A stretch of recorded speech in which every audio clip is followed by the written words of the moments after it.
autre. Alcoolisé et drogué et plus déliré que jamais. Affolé par les foules, toujours assimilé à la jeunesse, Lombole est l'actuel star du showbiz camerounais. Il séduit, il fait des bruits et se construit une identité qui tend à s'affirmer. Il résonne au son du tambour d'Indjembe et cartonne dans tous les concours de danse, en suivant la cadence qui nous oblige tous à se mettre dans la tendance. De la ville au village, des vieux aux jeunes, Lombole s'est envolé et fait désormais un tollé. L'équipe des grands reportages de Vision 4, Raoul Christophe Bia, Hervé Ndumbeng et Cyril Ginjoy, a effectué une démarche rigoureuse et professionnelle comme rarement vue. 1 mois et demi d'investigation sans précipitation pour essayer de comprendre comment une affaire d'animation de claquement des mains dans les veillées funèbres autour d'un casier de bière est passée de la veillée à la télé pour être aujourd'hui au-dessus de la mêlée. C'est dans le quartier populaire, au 4e arrondissement de la ville de Yaoundé, Dinkondongo, qu'est né Lombole selon plusieurs commentaires.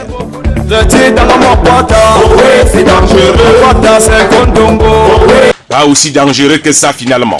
Le quartier Nkondongo qui abrite l'un des pères fondateurs du Mbole. Il s'appelle Aristide Paco. Avant de taper les mains, nous avons quitté les mains, nous avons lavé les petits bidons, les fûts, les trucs. Bon, après nous sommes dit, moi surtout, il nous faut un instrument qui pourra nous rythmer et tout. Nous avons cherché le djembé. C'est l'Afrique de l'Ouest, au Cameroun, c'est la famille.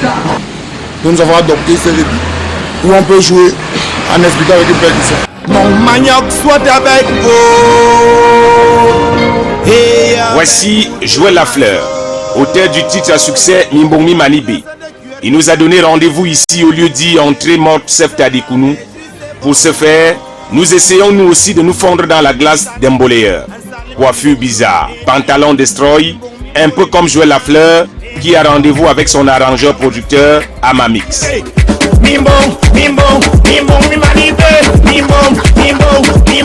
C'est un rythme qui ne dort pas, c'est un rythme qui est éveillé, c'est un rythme qui anime, c'est un rythme qui fait danser, raison pour laquelle on a décidé de valoriser ce rythme. Nous le suivons jusqu'à son label Mbole Revolution, créé par cet homme, lui aussi à la coiffure bizarre, très célèbre dans le milieu du Mbole.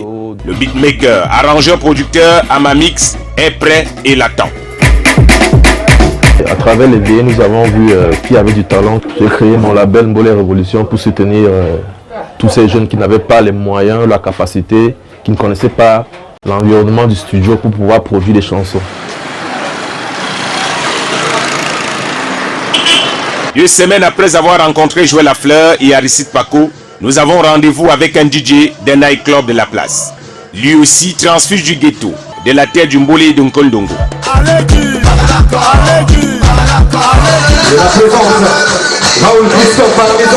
Ici, whisky et filles sont au rendez-vous. Il y a un festival Mbole qui a été organisé par la soirée Omboa. C'est une communion entre la diaspora et le Cameroun. Ça, c'est déjà pour mettre le Mbole en avant, pour pousser le Mbole hors de l'océan. Le DJ est sur scène et il met le show et sans surprise, c'est le Mbole qui impose son rythme. Du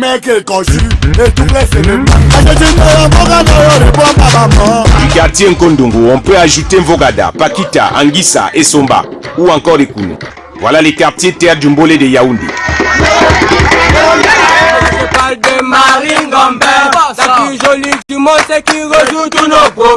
Le 10 février, le grand événement du soir, c'est évidemment le discours à la jeunesse du chef de l'État. La nouvelle économie mondiale est aujourd'hui tournée vers le numérique. Et de ce fait, nous invite à encourager les jeunes à saisir toutes les opportunités qu'offrent les communications digitales. Mais à Samblima, on s'est assuré que cette adresse à la nation soit fêtée dignement. À la veille de la fête de la jeunesse, un concert événement inédit dédié au Mbole. Animé par Alain Dexter, ils sont tous présents, les stars du Mbole. Happy Defoulan, DJ Lexus, Petit Beaux-Arts, Petit Malo ou encore Petit Virus. Devant une foule de jeunes surexcités. Au fil de la nuit, nous rencontrons le stade du Mbole. Si tout le monde est marqué la main dessus, c'est-à-dire les réseaux, les médias, les promoteurs, voilà, c'est que ça va encore partir plus loin. Non, on savait qu'on pouvait être des superstars, mais peut-être que super animateur éveillé, pourquoi pas? On n'avait jamais vu le Mbole être aujourd'hui comme un rythme que tout le monde accepte, tout le monde valide. Le Mbole peut aller très loin. Le Mbole peut continuer à véhiculer de très bons messages. Pour Alain Dexter, le Mbole a pris une révolution que personne ne peut stopper. J'ai moi-même grandi dans le Mbole parce que je viens du quartier Kolongo. Pour moi, ça a toujours été une musique voilà, qui devait rester dans les quartiers pour l'éveiller et tout. Parce qu'en réalité, c'est une musique. À la base, le Mbole, c'est la percussion et des animations. Comme lui, Empereur Dadi, animateur à Zen Radio à Samblima, s'inscrit dans la même mouvance. Ces jeunes ont créé quelque chose, il faut les accompagner. Il faudrait que les gens comprennent que à travers ce courant, on a une certaine originalité qu'on peut permettre d'être une identité camerounaise. Ce rythme musical a aussi son revers de la médaille. Les Mboléens sont tous aujourd'hui assimilés à des drogués. Plusieurs de ces jeunes ont divorcé avec l'école. Mais qu'est-ce qui semble sur toi comme ça là? Une étiquette de bad boys qu'ils reconnaissent eux-mêmes mais qu'ils veulent changer. Le Mbole a été combattu, on avait des textes déviants, le Mbole était ceci, on disait qu'on fait l'apologie du tabac. Nous tous sommes en numéro 2, nous tous sommes en fait ça. Quand un monsieur s'en va faire pratiquement toute une journée dans un studio, il n'a plus le temps de casser les portes, il n'a plus le temps d'arracher les téléphones, et là il se consacre derrière le Mbole.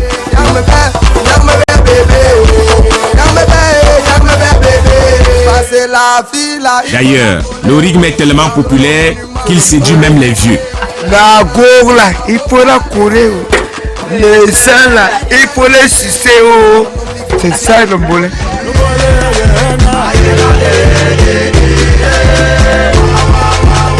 Comme le coupé décalé en Côte d'Ivoire, Tondombolo en RDC, le Mbole veut désormais s'affirmer comme le nouveau rythme musical camerounais, qui traverse les frontières et s'inscrit en lettres d'or de la culture camerounaise, comme l'ont fait bien avant lui ses aînés, le Bikutsi ou encore le Makossa.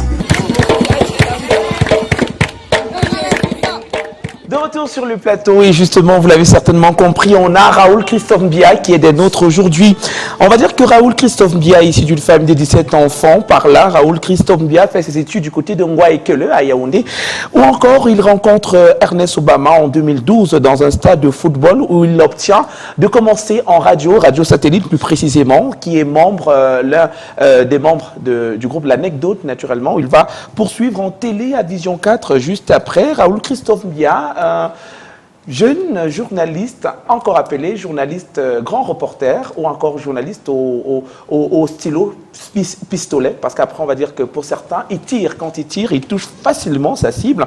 Un peu de satire, beaucoup d'humour. En tout cas, tout ce qu'il nous propose a été superbement adopté par les Camerounais, un peu polémiqué, ça il faudra encore le préciser, mais après très apprécié parce que cela le pousse finalement juste après son séjour, après 12 ans si je ne me trompe, du côté de Vision 4, il poursuit sa carrière hors des frontières camerounaises, mais toujours en Afrique, avec excellence et brio. Et justement, là sur le plateau, bonjour Raoul. Comment tu vas? Ça va, ça va, ça va. Très heureux de t'avoir sur le plateau. Merci, merci de l'invitation. Je n'étais pas très sûr d'être là, mais... Pourquoi? Parce que quand j'ai reçu l'invitation, j'étais très loin. Ah, d'accord. Très loin du Cameroun et je n'avais pas la certitude d'être là avant le 9. Mais voilà, heureusement, ça s'est fait. Je suis content d'être là quand même. Et qu'est-ce que tu as fait accepter cette invitation? Moi-même qui suis un produit de la télé, je n'aimerais pas que quand j'adresse une invitation à quelqu'un qui ne vienne pas, je sais que ce que ça fait. Donc j'ai tout fait pour être là et heureusement je suis là. Mais qu'est-ce qui t'a poussé à accepter cette invitation? On suppose qu'il y a plusieurs autres chaînes qui ont certainement voulu te booker. Non, vous savez, j'ai beaucoup d'admiration pour Canal 2. Canal 2, c'est la première chaîne privée camerounaise depuis des années. Nous étions encore à l'école, on regardait les condominos, je crois que c'est comme ça qu'on appelait Tagne et Fingon.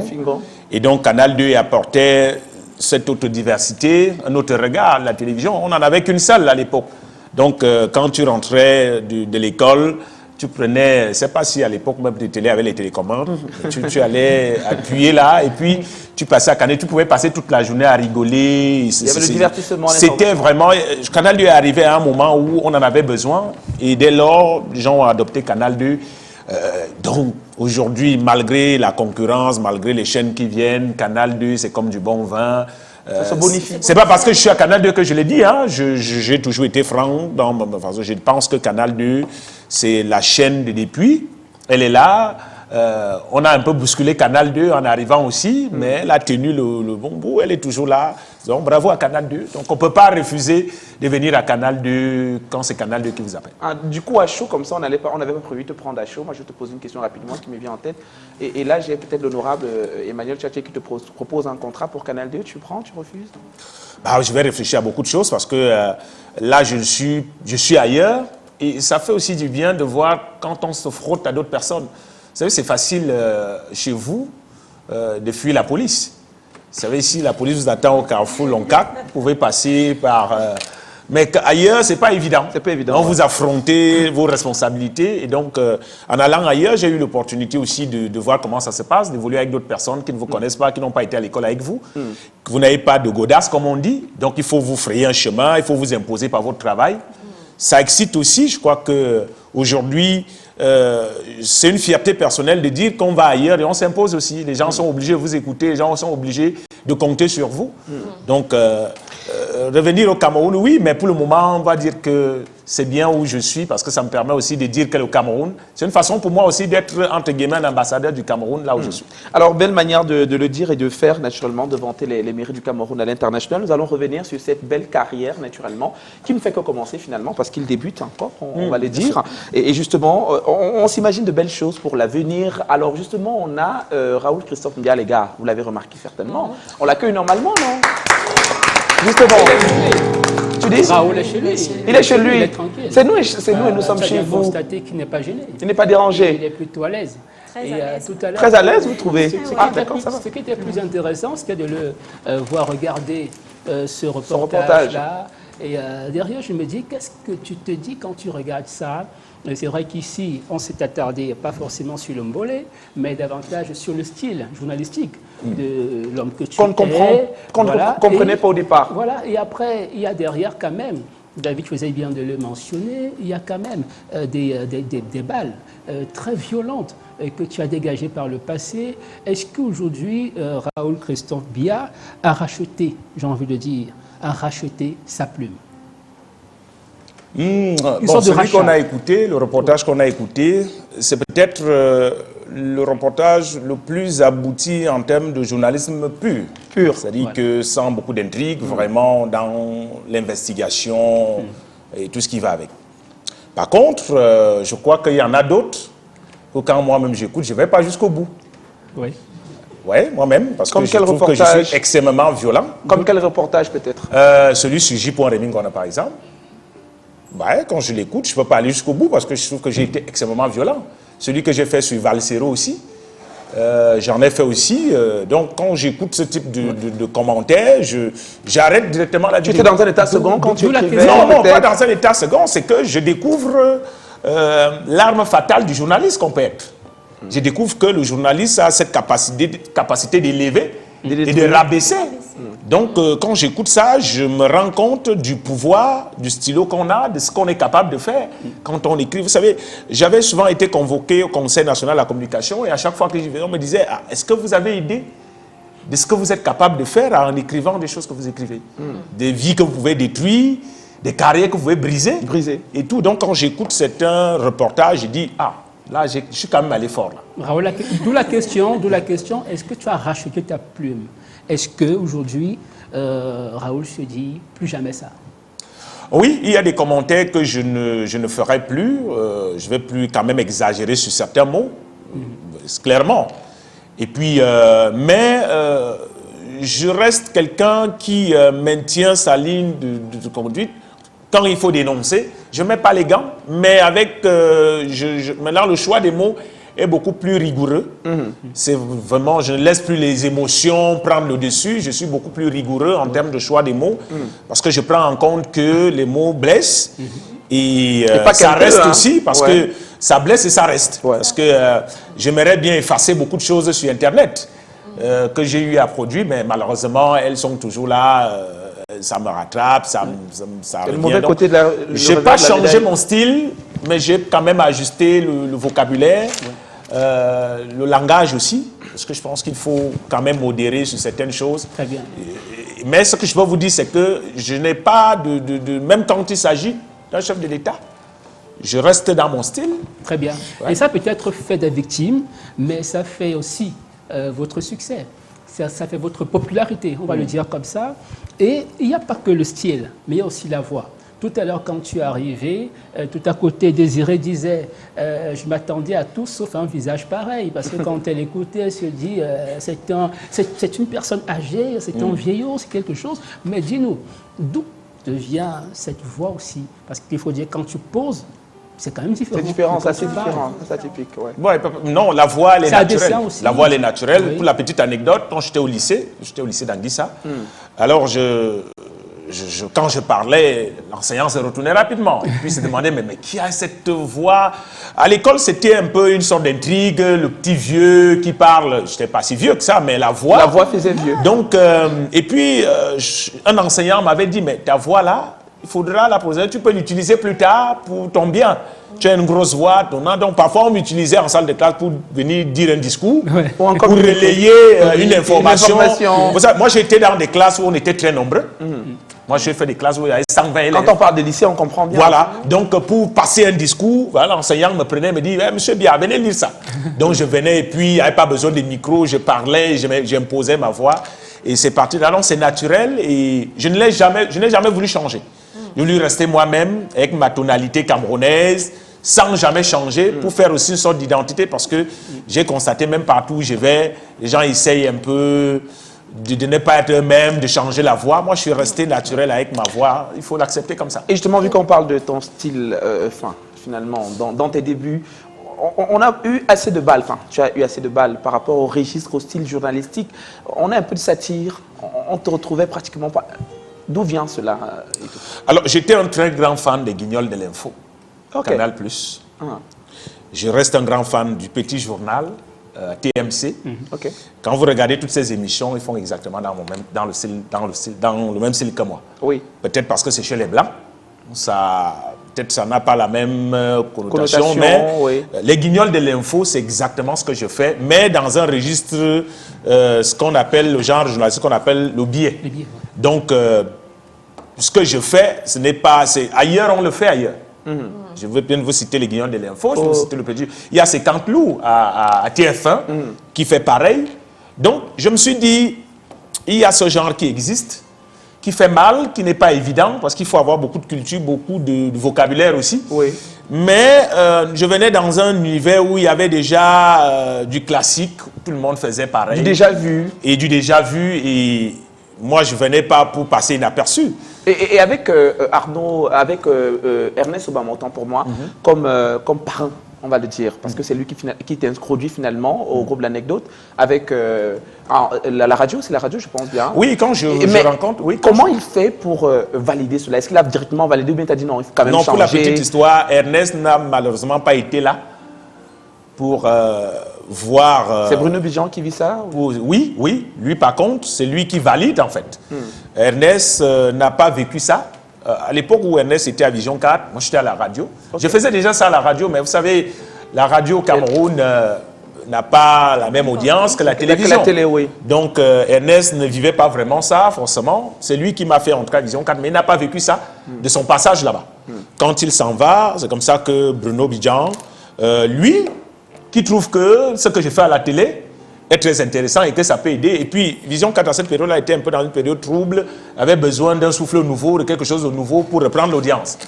Bruno Bidjan, qui est rédacteur en chef à cette période-là, pense que ce gars, il peut faire l'affaire. Et donc, lui, il me voit, il me dit, je pense que tu peux venir faire ce que tu fais là à la télé. Et ça peut aller. Je m'imagine même te donner une petite rubrique au journal. Il était rédacteur en chef. Une petite rubrique au journal où tu peux venir faire tes petits commentaires satiriques comme tu fais là. Ça peut donner quelque chose d'intéressant. Donc, il expérimente ça avec moi et ça prend. et on décide de maintenir ça au journal. Et qu'est-ce que ça te fait quand on t'appelle grand reporter comme... Enfin, au titre, on a tellement de grands reporters au Cameroun, mais est-ce que tu n'as pas... Parce que grand reporter, c'est un autre niveau. C'est un autre niveau, on se dit toujours que c'est un autre niveau de reportage. On a les Patrick Panjo qui sont des grands reporters reconnus sur le plan national et international. On a tellement d'autres grands reporters également. On a même Arnaud Guifa qui est grand reporter. Mais qu'est-ce que ça te fait exactement quand on t'appelle grand reporter? Tu ne sens pas que tu es en usurpation? Pas du tout, qu'est-ce qu'il en est?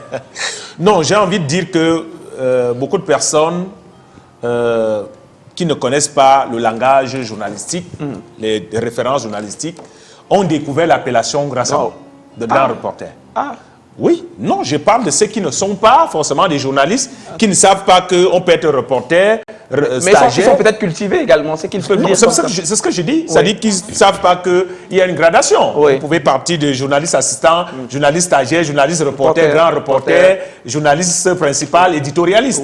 Ceux qui n'ont pas cette nomenclature dans le métier ont découvert le terme grand reporter avec moi. Parce que beaucoup de personnes portent le terme au Cameroun, le titre au Cameroun, mais forcément, on ne les identifie pas comme grand reporter. Mais parce que j'avais déjà cette popularité et ajouté. Et puis, la question de si je... Non, vous venez de regarder le reportage sur le Mbolé, vous pensez que ça, ce n'est pas un grand reportage? Dans les règles de l'art. Il y a beaucoup d'autres reportages comme ça. Les gens ont retenu des reportages comme... Les gens appellent reportage. Moi-même, je ne les ai jamais qualifiés de reportage. D'ailleurs, quand vous regardez le synthé, je m'arrangeais toujours à identifier le genre journalistique qui va avec.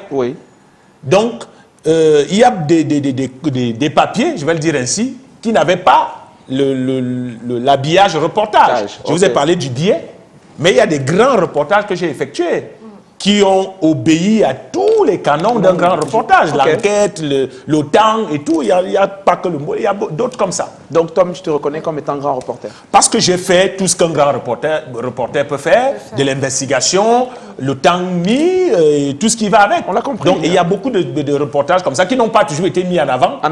Mais on a retenu ceux qui étaient un peu dans la calomnie, on va dire ainsi, je l'assume aussi. C'est ça qu'on a mis en avant. Du coup, les gens ont estimé que j'usurpais le titre, non? Yeah. No. And this morning, I have a question for you, Christophe. And you know, when we talk about journalism, when we talk about reporters, most of the times people look at the assets like the facials, the way you appear on TV, and the way you talk. And what many people think of how you use your pen, just like you said, how you come up with your rhyme, your words. But for you as a reporter, as a big reporter, first of all, what do you think is your greatest asset? What do you think is the biggest gift that you're using to go further in your career? Vous savez, il faut aussi commencer par dire que le choix même des sujets que je faisais, peut-être sur 5 sujets, j'étais auteur peut-être que de 2. Les 3 autres étaient proposés par la rédaction. Et la rédaction estimait que c'est lui qui peut facilement porter ce message, ce combat. Je vais revenir à votre question, mais je dis, dernièrement, moi j'étais à Abidjan. Mais j'ai vu un des reportages que j'ai fait il y a 3 ans, qui a été réveillé et qui parcourait les réseaux sociaux. Les téléphones WhatsApp sur la ville de Yaoundé.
n'étais pas dans le métier, dans le journalisme, tu allais faire quoi? Enseignant. Ouais. Enseignant. Je voulais être enseignant. J'ai même d'ailleurs pratiqué un peu avant de changer. T'as jamais pensé à être humoriste, un truc du genre? Humoriste? Humoriste. Non, non, non. Jamais. Je vous ai dit que c'est un style, qu'on adopte, qu'on assume. Donc s'il faut travailler pour que ça... Et puis, non, pas vraiment humoriste, mais par contre enseignant, oui. Enseignant de français peut-être? Enseignant de français, oui, mais mathématiques, j'étais pas mal. Ah d'accord, un bon prof de mathématiques. On sait tous l'amour qu'on a pour les professeurs de mathématiques. Voilà, justement. Alors Stéphane, on a des situations de vie. Oui, des situations de vie, calquées, j'ai envie de dire, à la taille ou à la mesure de Raoul Christophe Mbiya. Alors Raoul, il s'agit de quelques situations dans lesquelles on va t'imposer. Ça peut te concerner directement, tu peux avoir vécu cela, ou alors ça peut simplement être le fruit de l'imagination de nous chez vous. Et tu vas donc te prêter à quelques réponses. On va commencer par la première situation de vie. Alors, Raoul, Stéphane. Oui, je vous écoute. Non, Raoul, tu peux répondre Stéphane. Ah, Raoul Stéphane. Raoul Stéphane. Voilà. Alors, tu tombes sous le charme d'une belle demoiselle. Au moment des présentations, elle entend et retient Biya et non Mbiya. Elle t'associe très vite à la famille présidentielle. Qu'est-ce que tu fais? Tu acquiesces ou tu lèves vite l'équivoque en disant moi c'est Mbiya? Non, je laisse le jeu courir parce que on ne sait jamais, ça peut te servir comme ça peut te desservir.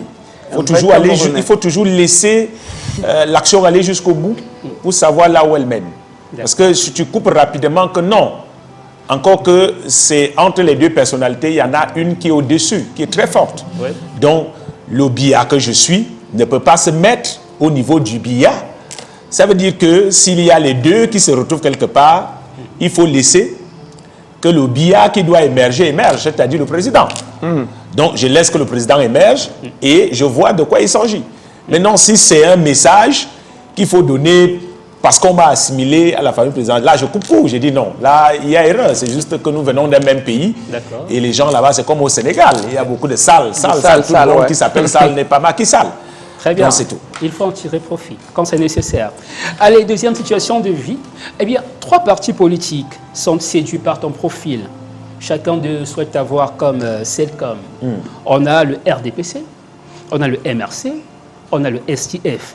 Tu réponds favorablement auquel de ces partis politiques? Il faut toujours être du côté des gagnants. C'est-à-dire? Du côté des gagnants, de ceux qui maintiennent, de ceux qui tiennent le gouvernail. Donc, évidemment, je serai avec ceux qui tiennent le gouvernail. Quoi, vous voulez que je me retrouve de l'autre côté de la rue? Non, évidemment que je suis un gagnant, j'aime être avec les gagnants. Vous savez, on dit généralement qu'on ne retient que les noms des vainqueurs. Ouais. Le match se joue. Vous avez Mbappé a mis 3 buts en Coupe du Monde 2022, je crois, au Qatar. Oui. À la fin, on a retenu le trophée que Messi a soulevé. Donc, à la fin, on ne retient que celui qui gagne. Et pour le moment, celui qui gagne, c'est le RDPC. Donc, j'opterai naturellement pour être CELCOM du RDPC. Très bien. Allez, troisième situation de vie. Tu dois rédiger un papier dans le style qui t'a rendu populaire. Qui serait ta cible et pourquoi? Alors, je parlerai de l'inertie de certains projets. Parce que vous savez, nous qui allons chez les autres, il y a des petites choses qu'on est censé avoir chez nous et que les autres doivent nous envier et qu'on n'a pas. Donc je m'attarderai sur des petits détails comme cela pour dire, mais ça on est censé l'avoir. Bon, alors pour aller plus loin, tu vas nous proposer l'attaque de ton papier. Tu n'as pas écrit.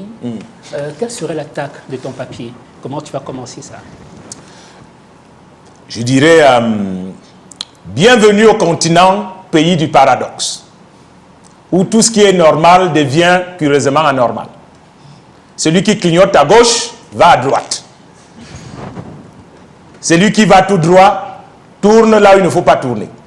Donc je commencerai comme ça pour annoncer déjà les couleurs que je vais dénoncer, les petites contre-choses qui n'ont pas lieu d'être. Je l'ai dit vraiment avec beaucoup de sécurité. Il y a beaucoup de petites choses qui n'ont pas lieu d'être. qu'on devrait avoir. On devrait se targuer d'avoir. Vous savez, quand, je veux finir, s'il te plaît. Ouais. Quand Vinicius a annoncé qu'on a dit que Vinicius était Camerounais, j'étais dans un autre pays et ça nous faisait plaisir. Et puis, pendant qu'on se vante de Vinicius, et puis les gens vous sortent la carte, ils vous montrent la route, ils vous montrent ci, ils vous montrent ça, pour essayer d'égaliser, quoi. J'ai dit, mais là, on parle du joueur, on parle de l'individu. Mais je pense que le Cameroun a le potentiel pour avoir toutes ces petites choses. Mais qu'on n'a pas, alors qu'on a les moyens, on a le potentiel, on a les personnes qu'il faut pour qu'on ait ça. Pourquoi on n'a pas? Et donc moi, en tant que journaliste qui dénonce, je ferai, si je devais faire un reportage, je ferai sur un truc qui ne marche pas pour dénoncer, parce que ça permet aussi d'avancer. En tout cas, on attend ce papier. Alors la quatrième situation de vie, Raoul, pour un grand reportage au sujet de ton choix, tu es appelé à faire équipe avec un des journalistes de cette liste. Tu as Boni Philippe, tu as Jean-Jacques Zay, Parfait Haïssi, Bruno Bidjan ou alors Arnaud Guéfac. Tu iras avec qui pour ton pourquoi reportage? Un seul choix? Un seul choix. Oh là là. Bah, j'irai avec Arnaud Guéfac parce que lui et moi, on s'est retrouvés à plusieurs reprises sur le terrain sur des sujets avec des intérêts communs. Arnaud Guéfac est plus, je me retrouve en lui parce qu'il est reporter de terrain comme moi. Les autres sont des journalistes, mais plus des journalistes présentateurs. Je ne les identifie pas trop comme des journalistes de terrain. Avec Arnaud, on est capable d'aller n'importe où sur le terrain et de subir les caprices du terrain. On l'a fait. Et donc, avec lui, il est plus facile de se comprendre sur le terrain. Donc, si je me retrouve avec les autres, ce sera un peu des journalistes de présentation, des journalistes présidentiels, des journalistes... On ne se retrouvera pas forcément s'il faut aller en tabac, par exemple. Très bien. Allez, ne maîtrise pas la réalité. L'avant-dernière situation de vie, la petite amie d'un de tes collaborateurs te fait des avances. Tu ignores ces avances, tu goûtes quand même, ou tu en parles à ton collègue. Qu'est-ce que tu fais? J'ignore complètement parce que je crois à certaines valeurs cardinales sont dans la vie. On ne touche pas la femme d'un ami, on ne touche pas la femme d'un frère, quelle que soit la situation. Je crois à ces choses, que nous sommes des Bantous. Il y a des choses qu'on respecte. Donc, même si le frère est décédé, moi je suis de ceux qui pensent qu'il y a des choses qu'il faut éviter. Je pense qu'on meurt vite parce qu'on banalise beaucoup de choses. Et donc, sur ce domaine-là, pratiquement, je suis péremptoire et radical là-dessus. On ne touche pas la femme d'un ami. Même son ex, on n'y touche pas. Le message est passé. La dernière situation de vie, allez, pour enterrer ta vie de garçon, tes amis tiennent à associer une fille pour la fiesta. Tu as le choix entre deux. Tu as Laure Mominga ou alors Aïcha Kamoise. Ah, ça... Vous me mettez dans l'embarras là, vraiment. C'est beaucoup d'embarras parce que j'ai interviewé les deux, fait l'interview des deux. J'aime bien les deux dames, elles sont sympathiques chacune dans l'élément. Je crois qu'en ce moment d'ailleurs, elles sont en train de... Moi j'appelle ça du placement de produits. Aïcha Kamoise est très forte là-dedans. Je lui tire un coup de chapeau pour faire ce qu'on appelle le placement de produits. Elle est très forte. Parce que tout ce qu'elle fait là, c'est aussi pour aider sa sœur. Moi, je ne savais même pas que la sœur avait un institut de beauté. Exact. Et je le lui ai dit d'ailleurs que non, il faut jouer le jeu. Parce qu'à travers elle, on a découvert que tu as un institut de beauté et ça t'a fait une publicité gratuite. Donc, je pense que les deux dames sont charmantes, chacune dans sa façon d'être. On a besoin d'Aïcha. Mais il faut faire un choix. Mais il faut faire un choix. Et j'ai reçu Lomwa Minga au Gabon. C'était très sympa. Je lui ai fait une grande interview d'ailleurs. Donc, et Lomwa Minga, elle fait quand même un métier qui demande beaucoup d'ingénierie, beaucoup d'imagination. Tu nous amènes ailleurs là. Ouais. Pour la fiesta. Pour la fiesta, l'on ne boit pas l'alcool. Ça va être compliqué. Ah, donc, je prendrai Aïcha Kamoise, parce que je me dis quand même avec elle... On va bien s'amuser. On va bien s'amuser. Quand quelqu'un ne boit pas l'alcool, ce n'est pas évident d'atteindre minuit. Merci Raoul. Merci, c'était pour les situations de vie. Alors justement avec toi Raoul, rapidement avant de prendre Celebrity Update et avoir l'avis de notre psychologue sur la question. Et si on ne te pose pas cette question, peut-être c'est un péché. Hein, Alors, on veut savoir finalement, tu quittes Vision 4, pourquoi? Et quels sont tes rapports avec M. Amougou et Bruno Bidjan actuellement? Je n'ai jamais eu de problème avec M. Amourou Belinga, que moi j'appelle toujours les hommes là, des hommes là. À l'époque où je travaillais à Vision 4, je l'appelais toujours mon père, parce que pour la petite histoire, nous avons un village en commun. Ok. Ouais. Et donc, je n'ai jamais eu de problème. D'ailleurs, les raisons pour lesquelles je quitte Vision 4 n'ont rien à voir avec lui. C'est simplement qu'à un moment de la vie, on sent qu'il faut changer. C'est toi qui quittes ou bien c'est Vision 4? C'est moi qui suis parti de Vision 4 puisque j'ai démissionné. Ok. Donc, Bruno Bidjan, tout le monde a vu que nous étions très proches à l'époque où je travaillais à Vision 4. Je vous ai dit tout à l'heure que c'est lui qui a pensé le projet de grand reportage au journal de 20 h. Et c'est lui qui avait pensé qu'il fallait que je fasse cela à la télé. Donc, c'est une reconnaissance aussi. Maintenant, vous savez, chacun maintenant sa vie. Ce n'est pas évident. Il est toujours directeur des médias, il a ses responsabilités, il a d'autres amis. Aujourd'hui, j'ai d'autres amis ivoiriens, gabonais, togolais, où je passe la plupart de mon temps. Donc, on se parle de temps en temps au téléphone, mais plus comme avant. Donc, quand je viens au Cameroun, j'ai le temps, on se salue. Mais c'est plus comme avant, en toute honnêteté, parce qu'aujourd'hui, nos emplois du temps sont différents, nos centres d'intérêt différents. Et Ernest Obama? Ernest Obama, c'est une reconnaissance éternelle. C'est lui qui m'a permis d'entrer dans le milieu des médias. Donc, je le dis toujours, ça reste un grand frère dans le métier. Je l'appelle aussi. J'ai le numéro de toutes ces personnes. Hein. Ouais. Donc, on s'écrit. On s'imagine bien. Voilà. On s'imagine bien. Et si tu t'étais donné l'occasion de faire un mea, parce que finalement, tu as compris, tu nous expliquais encore en début qu'en regardant certains de tes reportages, tes grands reportages, je t'ai rendu compte que tu tirais véritablement à balles réelles. Bon, je parle de Rémi Ngono, que tu as rebaptisé Rémi Ngonombon, si je ne me trompe. On a également Valsero, également, et d'autres personnes. Hein. Si tu t'es donné actuellement de parler à ces deux personnes-là, commençons par Rémi Ngono. Qu'est-ce que tu allais dire? Tu as en face de toi un Rémi Ngono, peut-être en regardant la caméra. Qu'est-ce que tu allais donner comme message à Rémi Ngono? Non, je dirais à Rémi que ce que j'ai fait, c'est un peu lui qui est le précurseur de cela au Cameroun. Et donc, qui ne devrait pas se fâcher si nous, ses élèves, nous l'avons copié et que l'élève a dépassé le professeur. Wow. Donc, je le lui avais dit d'ailleurs. Donc, l'élève a simplement dépassé le professeur. Je pense que c'est de bon game. Vous savez, Rémi n'est pas trop à plaindre. C'est pas quelqu'un de facile. Lui-même, il tape fort quand il a l'opportunité. Donc, pour son cap spécifique, par exemple, je disais, c'est de bon game. C'est le game. Et Valsero? Valsero lui-même n'est pas un enfant de cœur. Donc, lui non plus, c'est pas un enfant de cœur. Je dirais tous sont dans le game. Comme on dit, tous dans le game. Vous savez, avec sa clinique, vous savez ce qu'il fait là-bas. Lui-même, il injecte parfois des doses qui dépassent la maladie. Donc, ce sont des gars du game. Ils maîtrisent la chose. Par contre, j'ai eu beaucoup de regrets, et je continue à le faire pour Madame Emilienne Vogo. Ok. La chef centre des impôts, je ne sais pas si elle est toujours au poste. Par contre, pour son cas spécifique, je me suis déjà excusé. Je profite encore de l'occasion pour m'excuser à nouveau.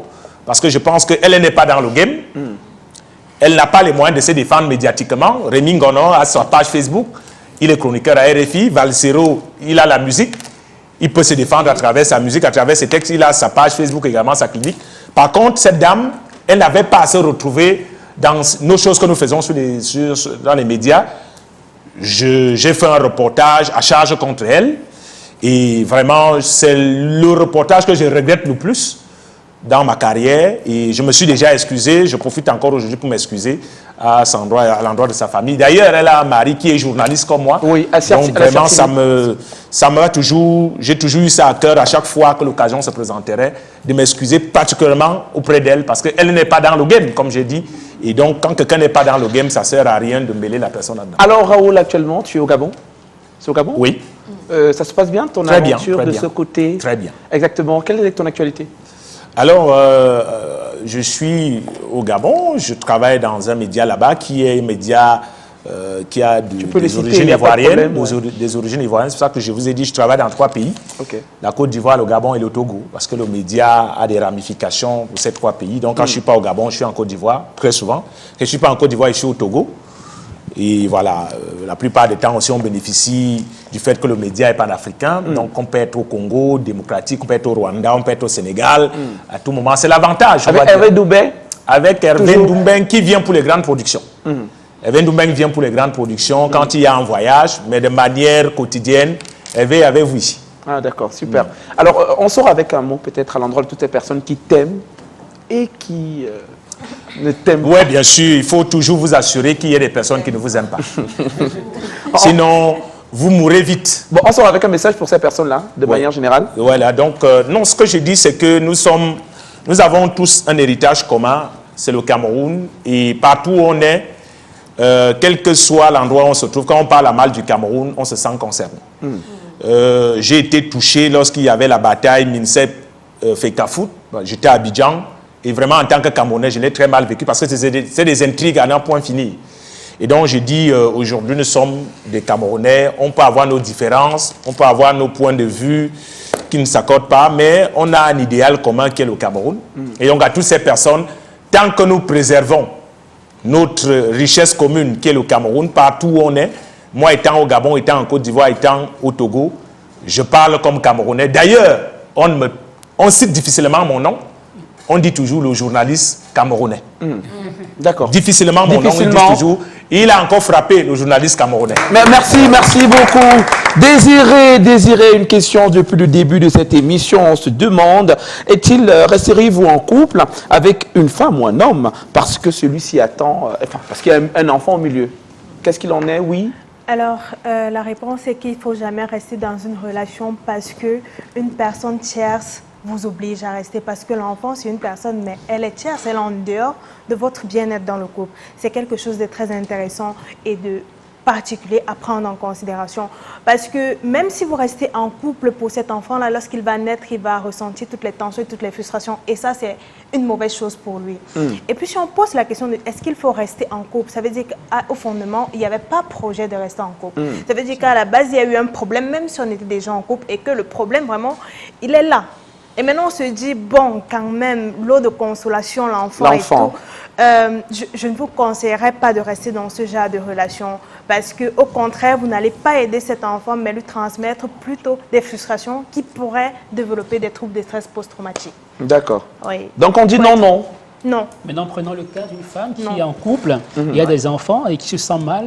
Est-ce qu'elle doit rester pour ses enfants? Est-ce qu'elle doit partir? Non, elle ne doit pas rester pour ses enfants parce que les enfants ont cette particularité-là qu'ils captent tout ce qui est frustration, tout ce qui est mauvaise onde dans l'environnement. Donc, si tu es une maman et que dans ton couple, ça ne va pas, tes enfants ressentiront que ça ne va pas. Observez autour de vous, vous aurez toujours un enfant dans une famille qui ne va pas bien. Le couple, ça ne va pas. Vous allez constater que les enfants également ne vont pas bien. Vous allez le remarquer sur les résultats scolaires, vous allez dans le comportement, la délinquance et tout ça. Tout ça vient de cette frustration qu'ils absorbent du couple de leurs parents. Alors justement, merci encore Désiré. On rappelle qu'on va reprendre la thématique demain pour la suite de cette émission. Demain, on aura un très beau couple amoureux que vous avez certainement suivi sur les réseaux sociaux, qui fait buzz, qui fait jazzy. En tout cas, on va parler fortement amour à la manière de l'Est du Cameroun demain. Mais déjà, le temps pour moi de vous rappeler qu'aujourd'hui, il y a un joyeux anniversaire d'une personne très particulière à moi. On l'appelle Maman Anastasie. Elle a 1 an de plus. Oui, Maman Anastasie. C'est la reine des Chinga du côté de Bastos plus précisément, et je vous assure que c'est une personne d'une douceur incroyable, vraiment.